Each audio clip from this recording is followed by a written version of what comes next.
Hai guys, balik lagi di Rigore.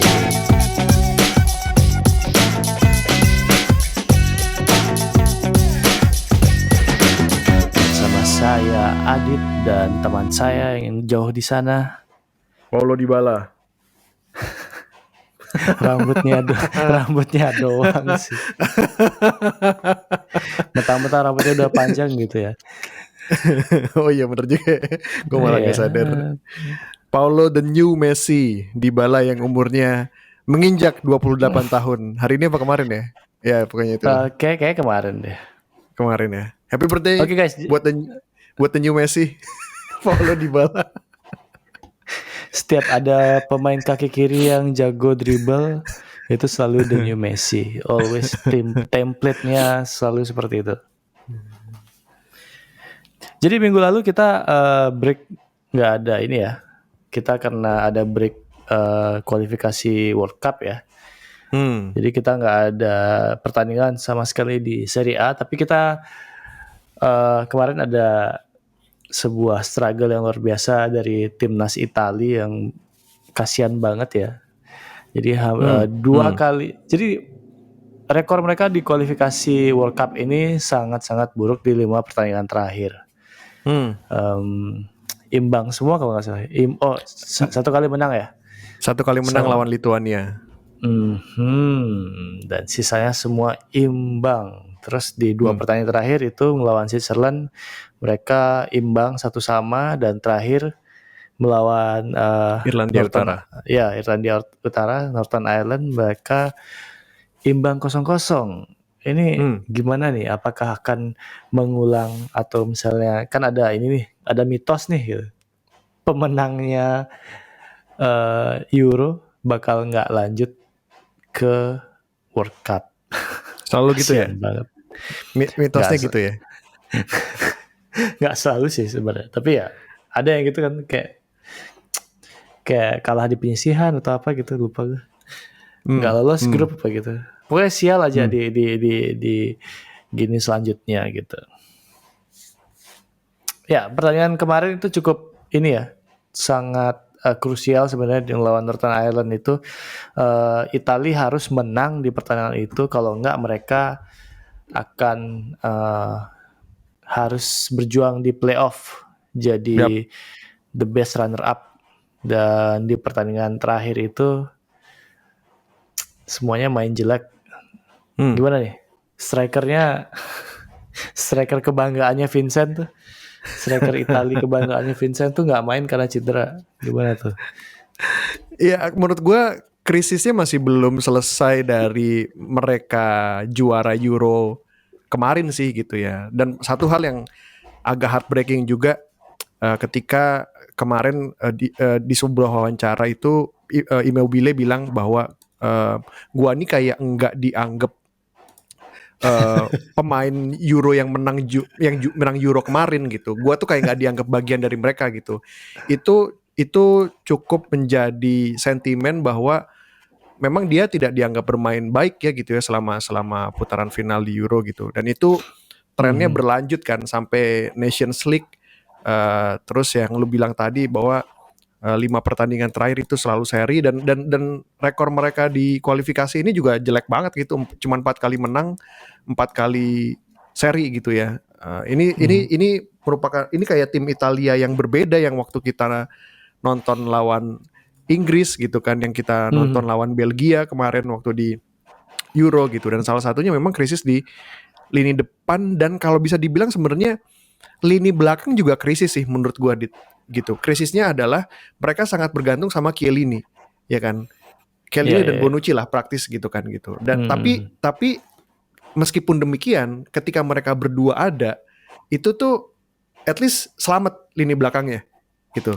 Cuman ini lini depannya nih udah ganti-ganti ya. Udah Insigne kemarin dicoba untuk jadi false nine. Memang waktu Moiskin, Raspadori main lawan Lituania ya mereka main bagus dan ngegolin, tapi kan itu lawan Lituania gitu kan.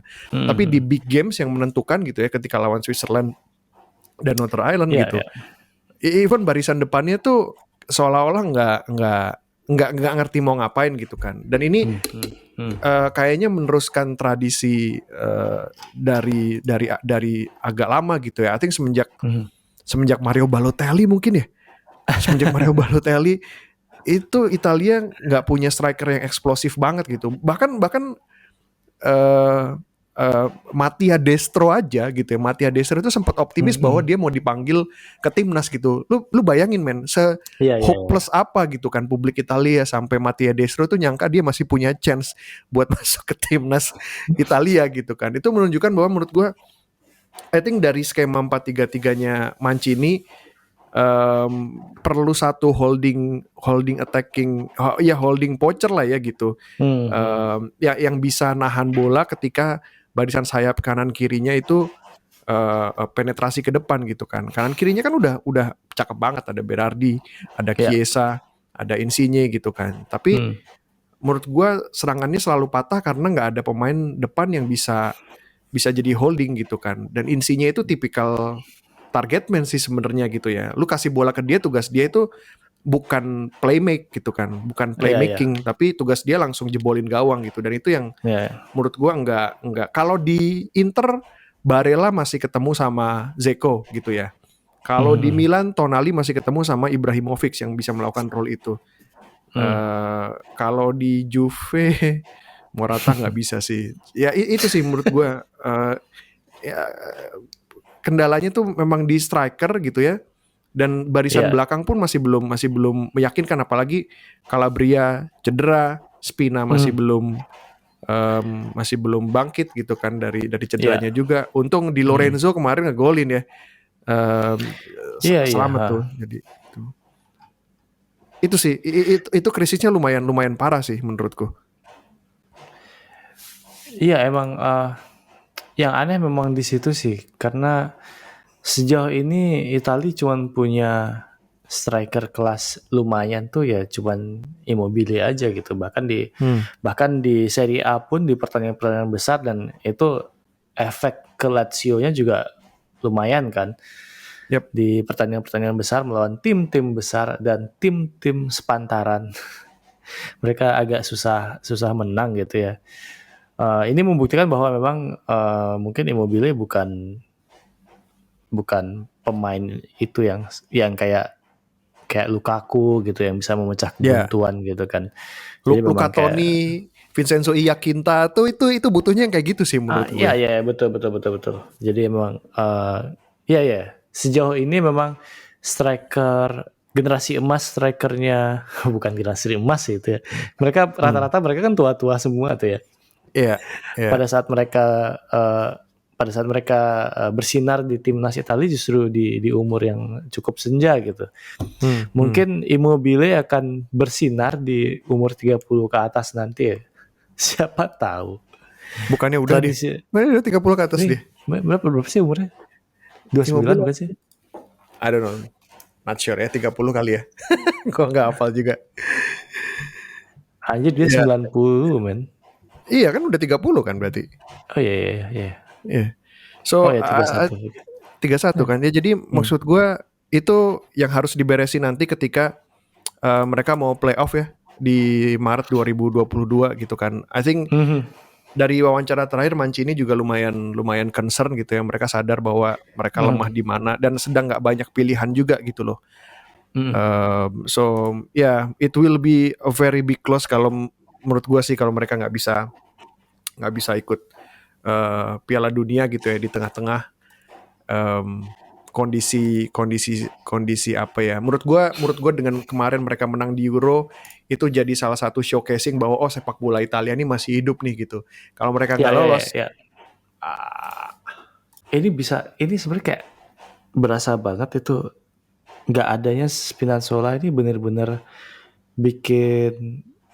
justru bikin serangan ke depan tuh agak-agak aneh gitu ya. Maksudnya mereka jadi kurang plan B gitu lah. Jadi kalau misalnya sekarang kayak kemarin waktu ngelawan Northern Ireland gitu kan, mereka terpaksa main false nine dengan Insigne.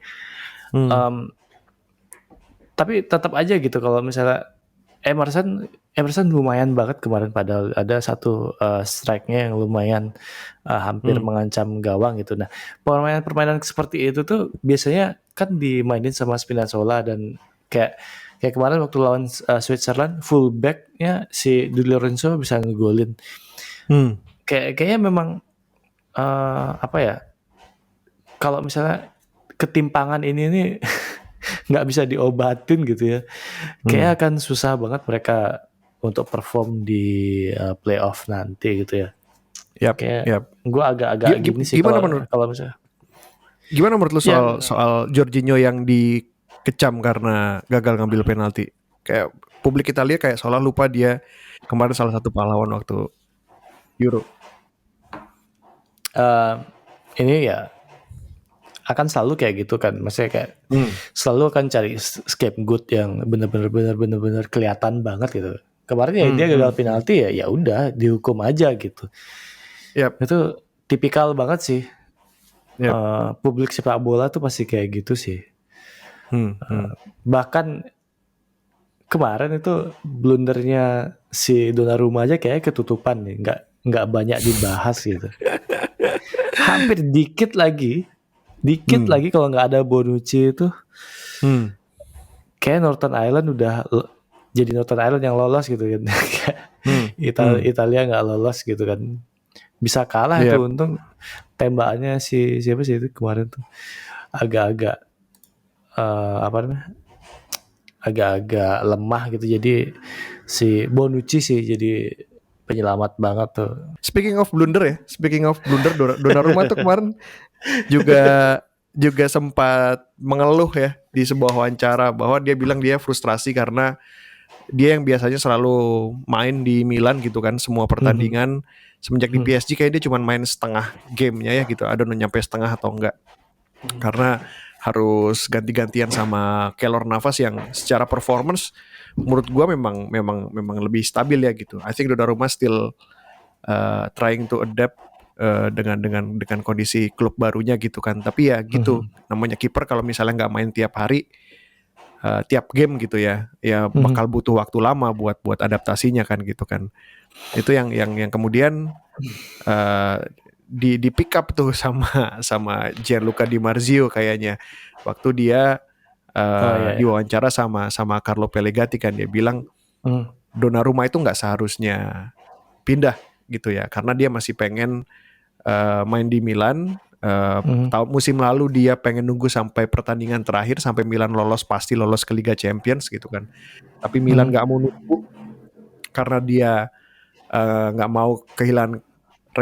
mau beresiko kehilangan nggak punya kiper ya gitu, karena ternyata Menyo juga diincar sama Roma pada waktu itu. Jadi katanya sebelum pertandingan di Bergamo, pertandingan terakhir lawan Atalanta itu, memang Donnarumma sudah dikasih tahu bahwa kita udah beli kiper baru nih gitu. Makanya dia kelihatan nangis katanya gitu kan.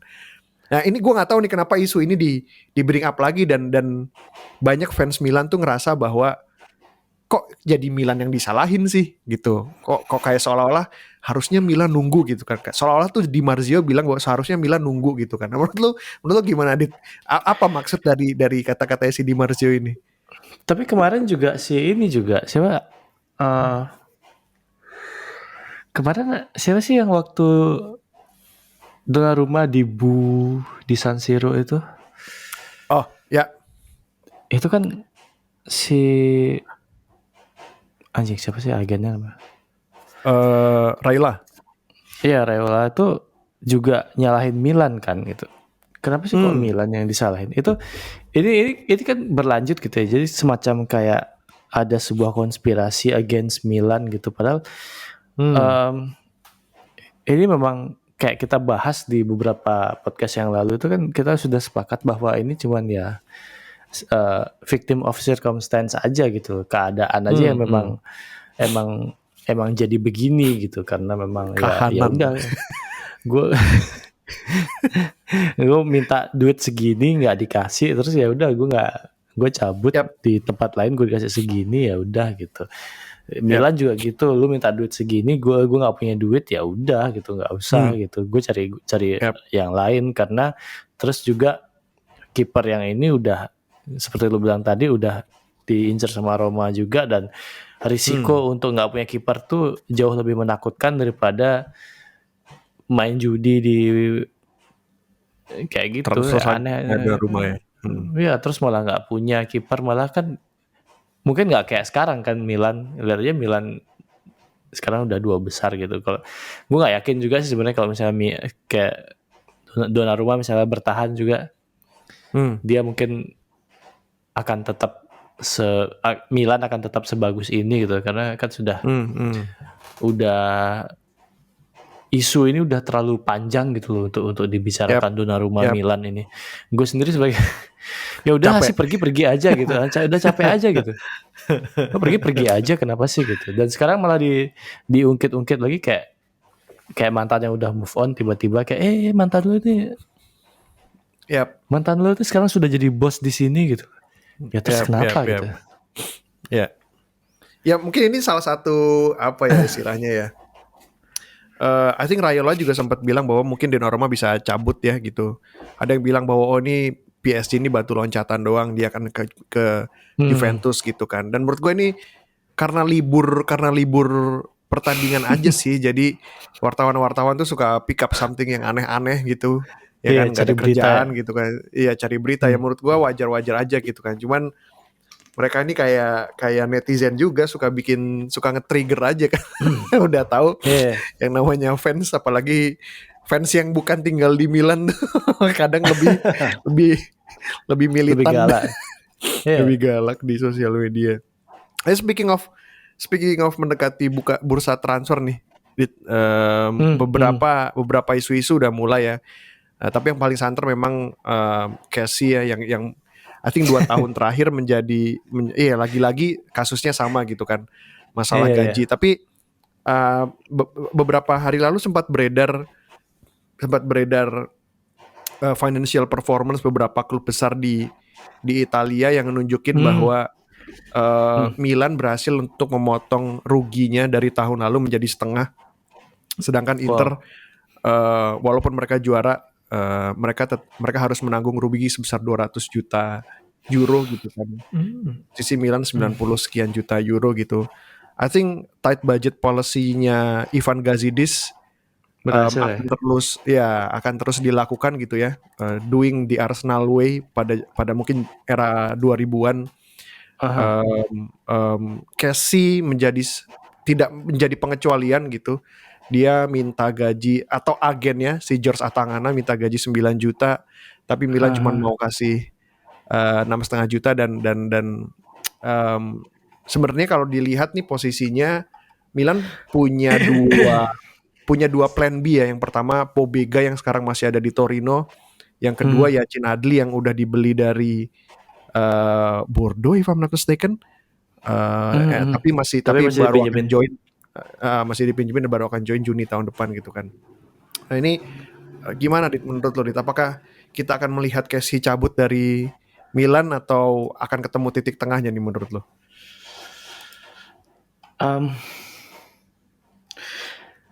Gue agak ragu sih sebenarnya kalau dia akan bertahan gitu. Maksudnya tapi juga maksudnya buat apalah gitu kalau dia bertahan juga. Kita ini kasusnya udah nggak kayak Donnarumma sih sebenarnya. Kita udah punya backup yang cukup.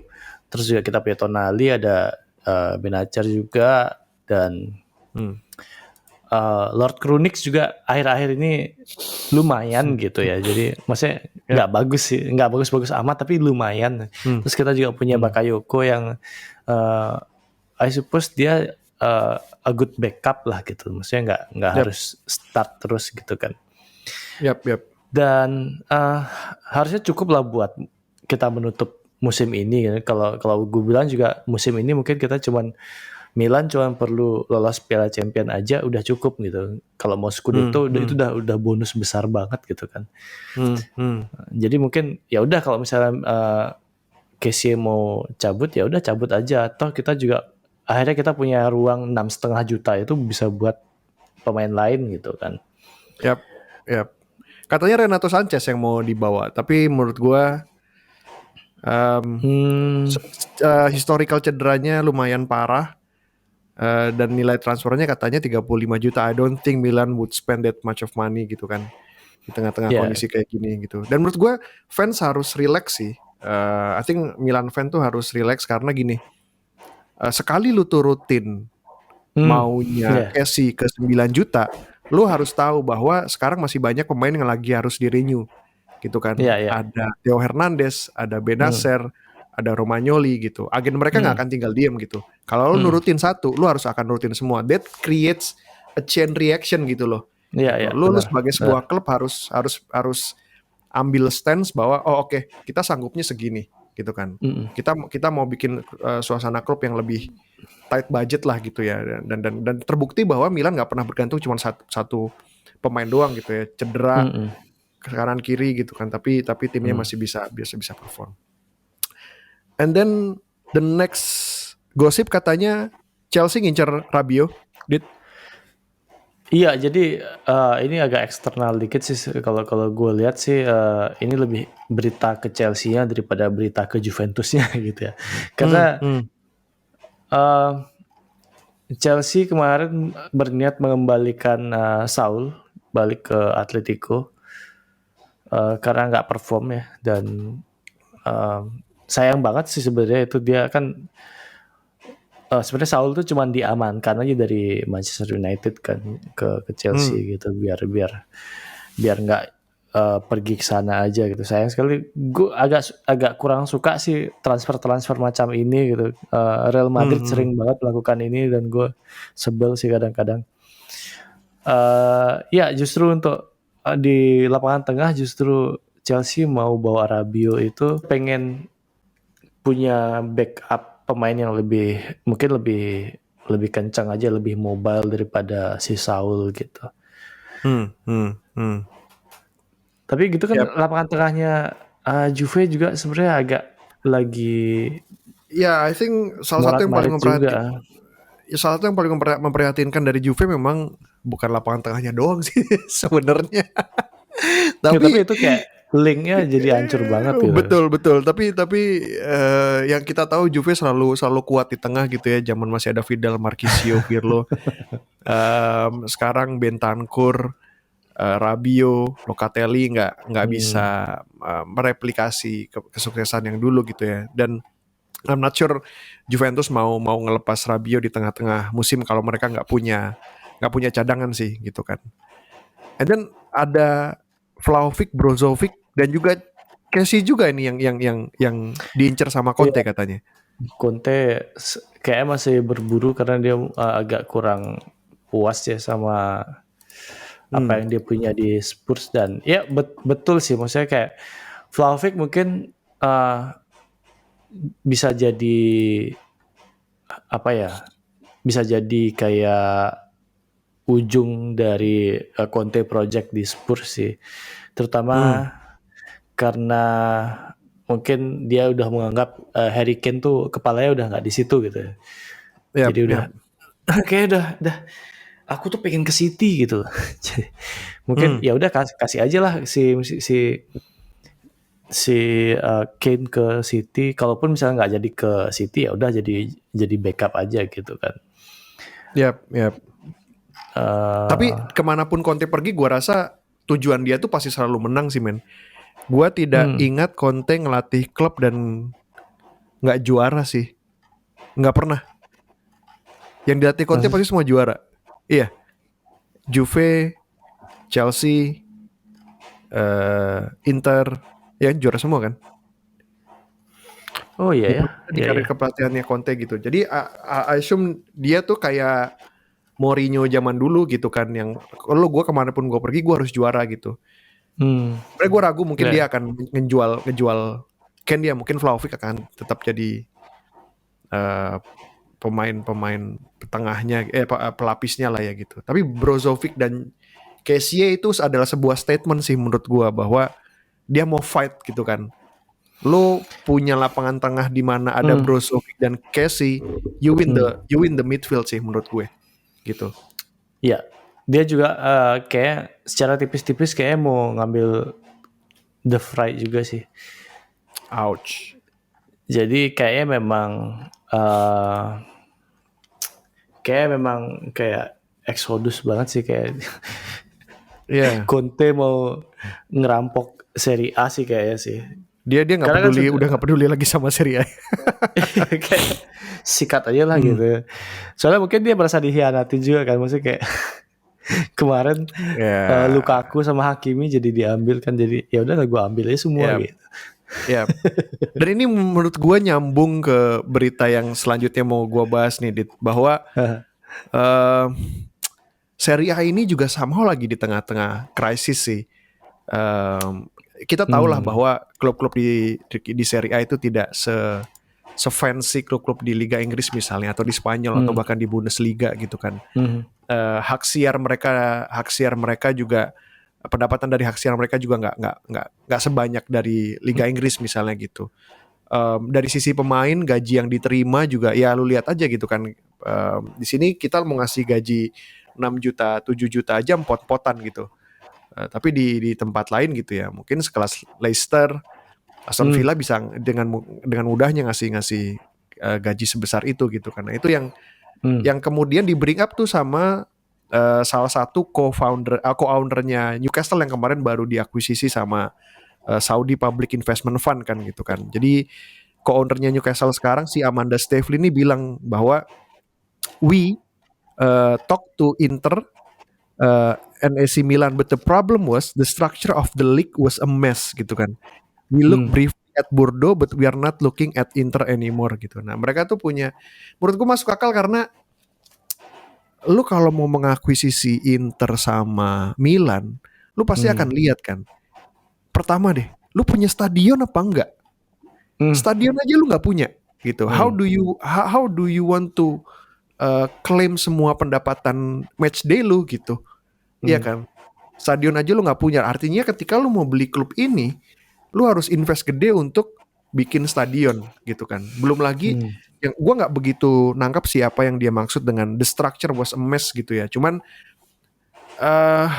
I think bayang-bayang Calciopoli ya, walaupun itu udah 15 tahun tuh masih tetap ada gitu kan. Dan kita ngelihat bahwa di beberapa pertandingan terakhir entah ini ada kaitannya atau enggak gitu ya. Cuman kinerja wasit di Italia tuh meskipun udah ada VAR gitu ya, masih questionable kan. Ya lu nggak tahu lu agree atau sama ini atau enggak gitu ya.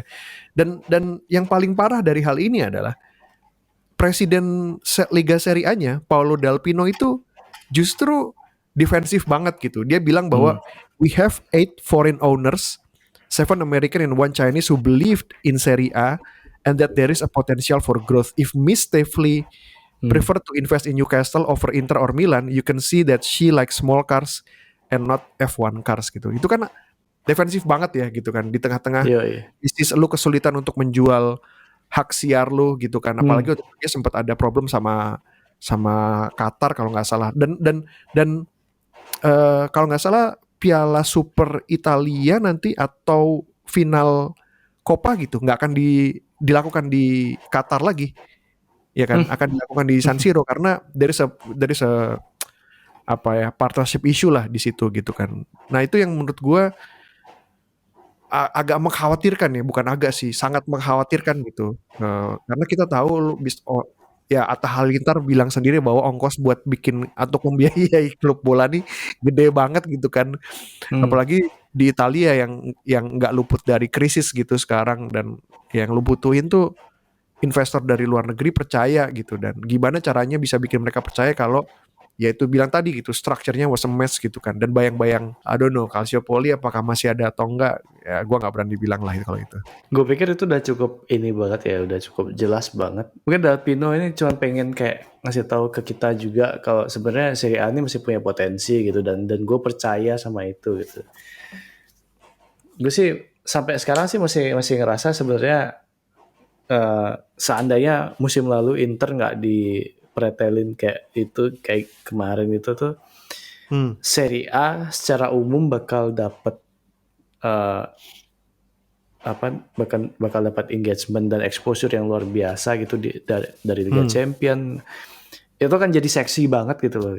Inter kayak walaupun bukan tim kesayangan gue gitu, tapi kayak ini akan jadi sebuah isu yang bagus banget buat Serie A gitu dimana kayak sebuah tim Serie A dia misalnya masuk ke semifinal Piala Champion lah gitu musim ini gitu. Itu bisa banget gitu. Ada Conte, terus juga Lukaku, Hakimi, Barella, salah satu ini future stars. Ya, jadi setiap pion itu kayak leads into itu gitu sebenarnya. Sayang banget sampai kayak gitu. Yang kemarin itu justru terjadinya sebaliknya kan. Inter malah dipretelin kayak gitu. Gue seandainya dia tahan kayak 1 musim lagi gitu kan, kayaknya cukup lah buat bikin Serie A naik lagi gitu. Tapi Barella gak gajian. Iya. Ya Presiden Zhang sendiri kan sebetulnya dia lagi udah cari investor baru lah, terutama dari Timur Tengah ya gitu, dan ya I think ya sebenarnya minta sama Erick Thohir aja lagi nggak apa-apa sih.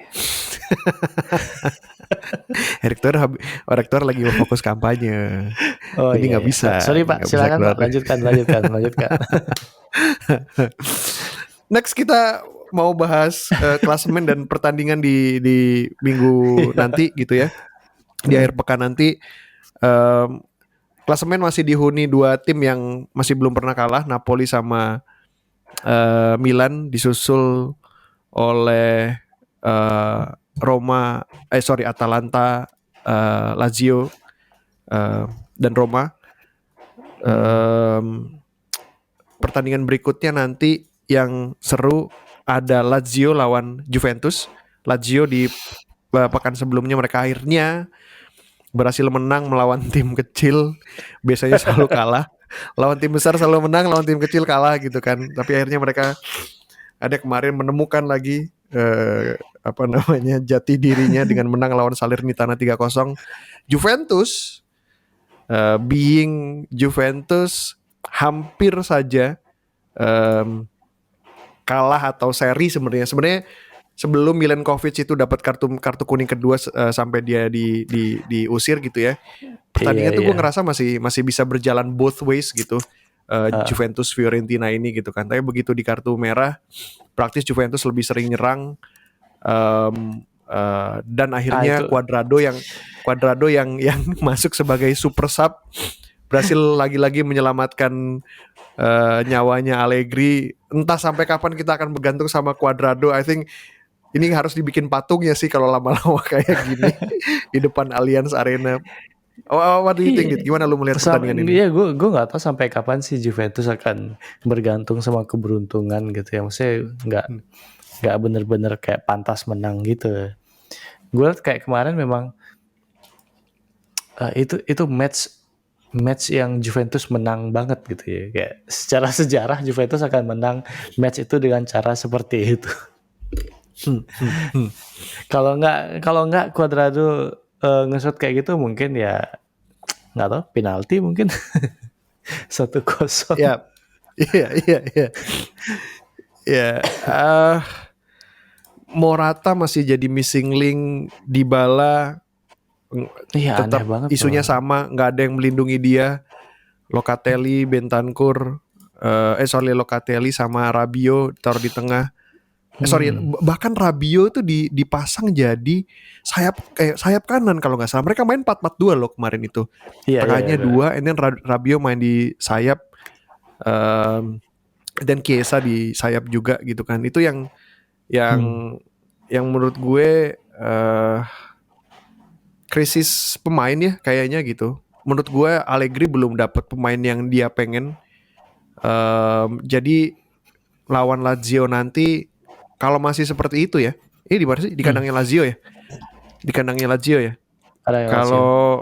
Kalau misalnya masih kayak gitu sih dihajar pasti.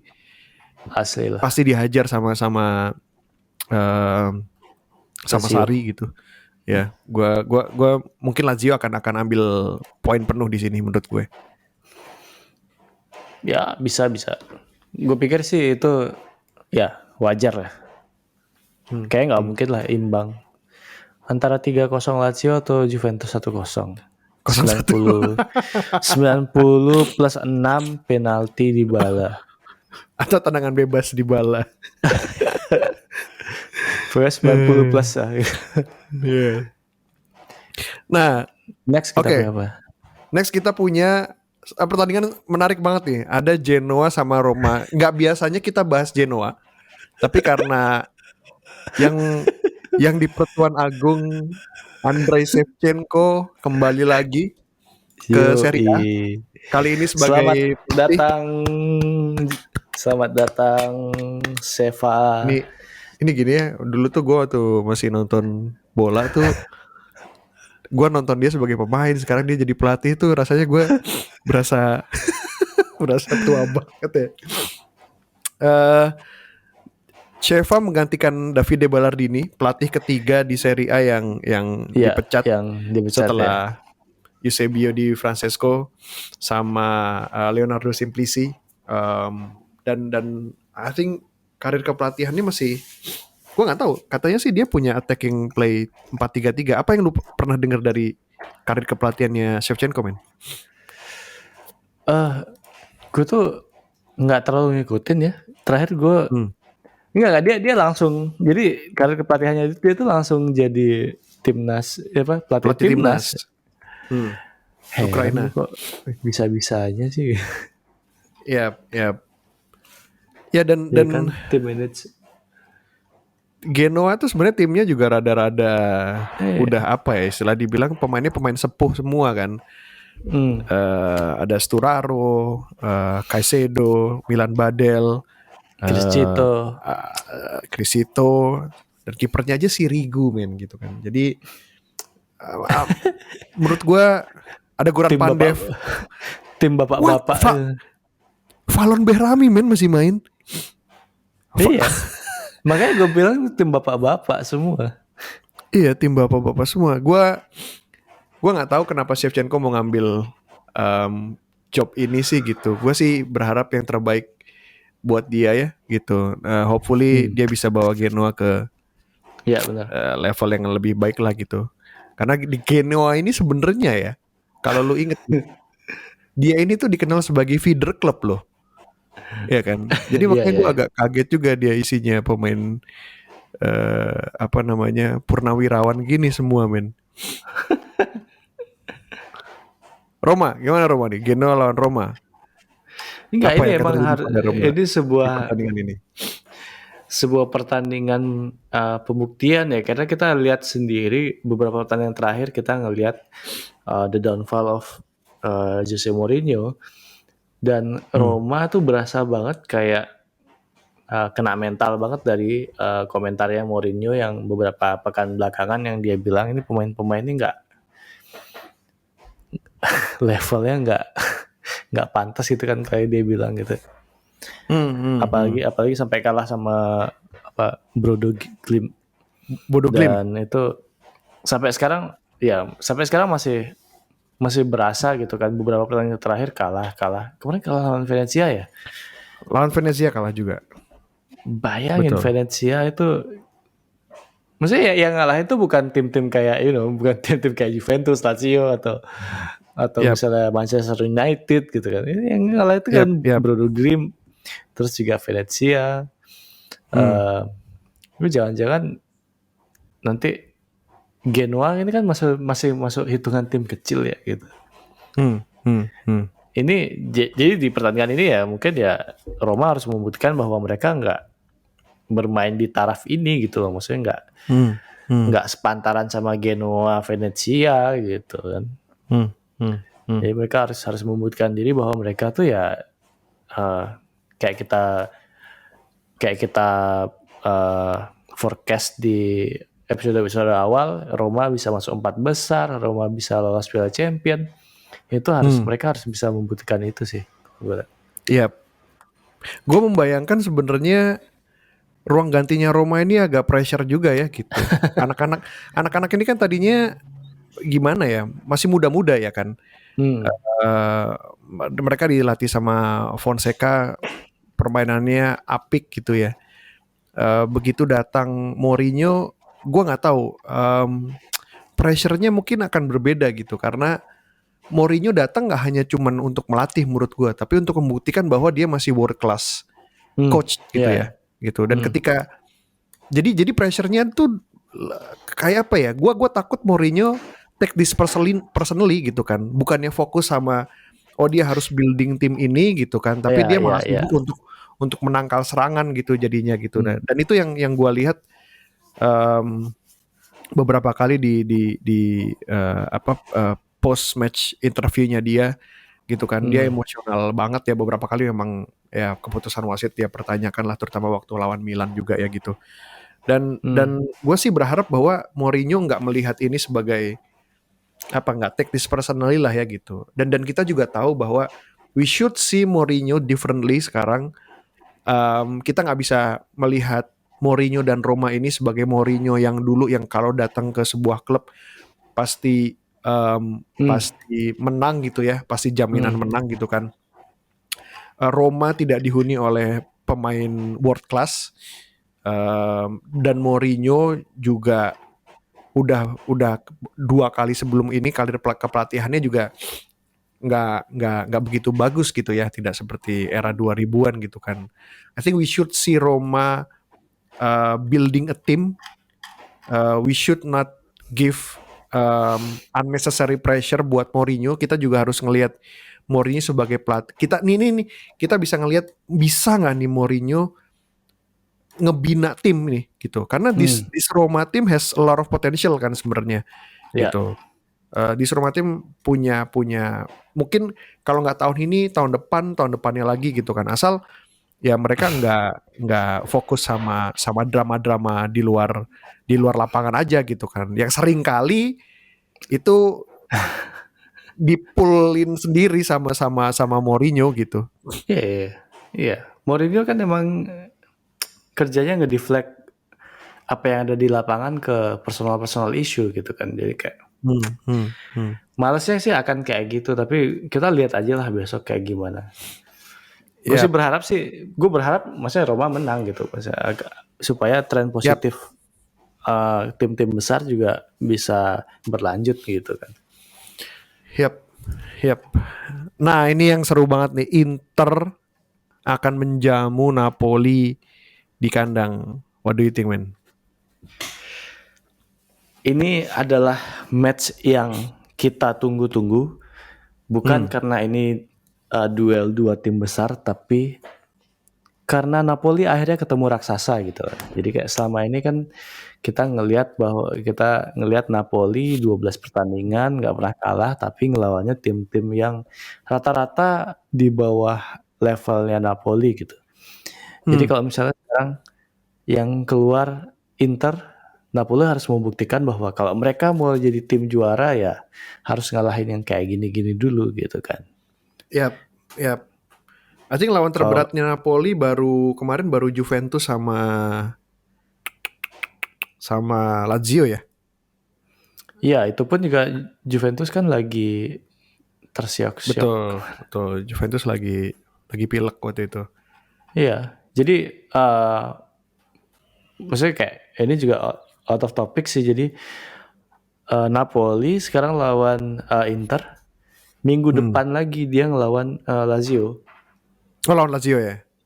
Oke. Jadi kemarin ya gitu. Jadi Napoli sekarang lawan Inter, dia minggu depan baru ngelawan Lazio. Dan ini kan mulai nih Napoli ketemu sama tim-tim yang gede-gede gitu. Jadi udah ketemu kakak-kakak semua gitu kan. Jadi ya kita lihat mungkin apakah ada perbedaan di league table gitu ya. Soalnya Milan udah ketemu kan. Milan udah ketemu tim-tim yang besar-besar gitu, dan di situ pasti bertahan. Jawaban ya bisa bertahan, dan jawabannya memang mungkin ya Milan walaupun agak tersiok-siok ya sama cedera, tapi ya bisa bertahan di 2 besar gitu. Iya.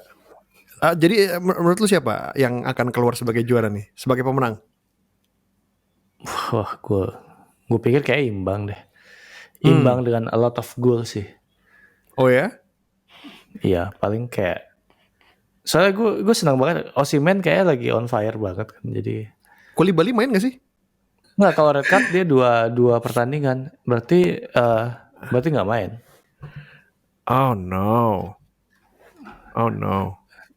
Ya, kayak Ya, kasihan banget sih. menurut gua Inter datang ke match ini dengan confidence yang cukup baik, karena meskipun kemarin mereka seri lawan Milan ya, tapi kita tahu bahwa Inter was a better team.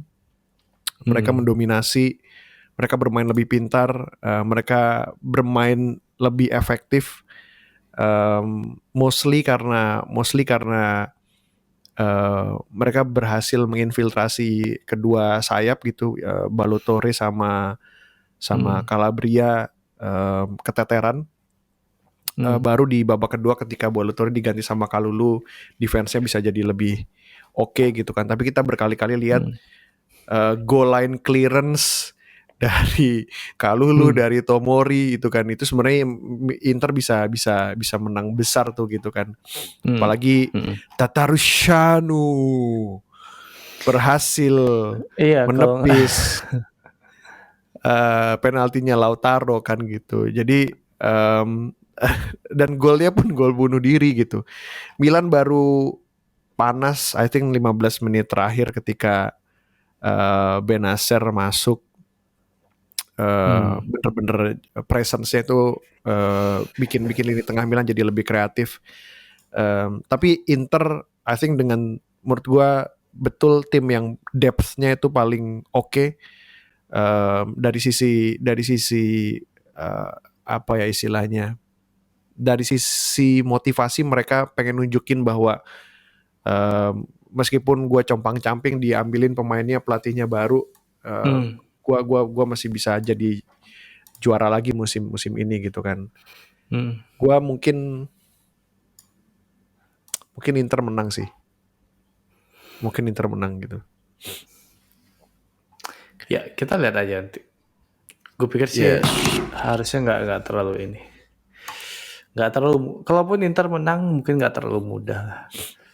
Karena yang dilawan juga kan, maksudnya Napoli, nggak tahu ya karena nggak ada ini. Kayaknya ada yang di kartu merah deh ini. Ini firasat gue ada yang di kartu merah nih. Coba lah nanti kita cek. Yang terakhir ada yang lumayan seru juga, Milan lawan Fiorentina ya. Fiorentina praktis kayaknya akan krisis back gitu karena Milenkovic kartu merah, disuspend, terus beberapa backnya cedera juga. Tapi Torreira masih on fire, Bonaventura ketemu lagi. Gue selalu happy kalau misalnya lihat Bonaventura main. Zidane-nya Milan banter era tuh nggak ada lawan lah itu. And then Vlahovic nanti I think di sini dia bisa ngebuktiin kalau memang dia world class striker yang pantas untuk pindah ke Premier League gitu ya. We'll see dia bisa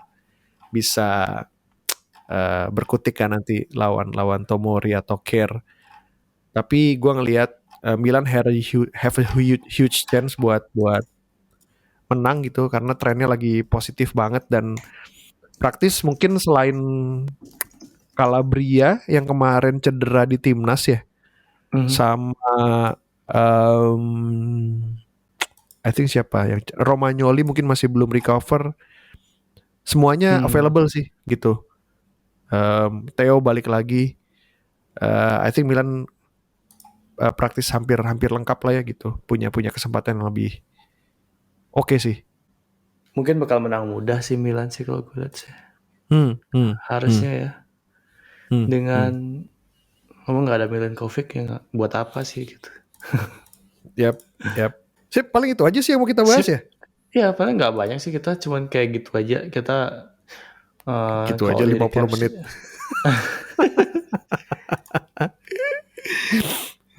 Ya, kita berharap sih Serie A bakal tambah seru.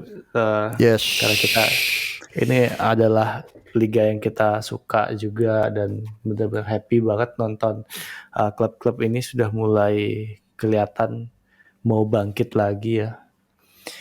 Nggak usah lah jauh-jauh Champions League-nya berprestasi ya, nggak usah. Yang penting pertanyaan-pertanyaannya seru-seru aja. Gue udah seneng banget sih ngeliatnya. Kita nih rencananya ngobrol cuma 15 menit sampai 20 menit aja gitu. Nggak mungkin. Ya, well, anyway, guys, makasih banyak yang udah menyimak kita dari menit pertama tadi sampai ke menit 50 ini. Kalau kalian sampai ke menit 50 ini, tolong kasih kita masukan tentang apa-apa yang kita bisa bicarakan lagi di kolom komen. Dan ini artinya kalau kalian bisa bertahan sampai 50 menit ini, ya artinya kalian suka dengerin kita. Ya udah, kenapa nggak subscribe aja, men? Yes. Dan episode kali ini, yang ini nih, bakal ada di Spotify. Harusnya episode kemarin, tapi suara saya di episode yang kemarin ada trouble audionya. Jadi nggak jadi. Nah, tapi episode ini pasti. Episode ini pasti ada di Spotify.